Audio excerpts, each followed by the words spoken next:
এমন মারাত্মক বেদনা মারবো পৃথিবীর কোন ডাক্তার খুঁজে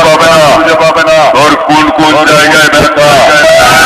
হসপিটালের বেডে শুয়ে মনে পড়বে এই গানটার কথা তোর কোন জায়গায় ব্যথা গো বান্ধবী ললিতা। আমার নামটা জানিস তো আমি সিজনা বটতলার মাস্টার ফাঁকে সাউন্ড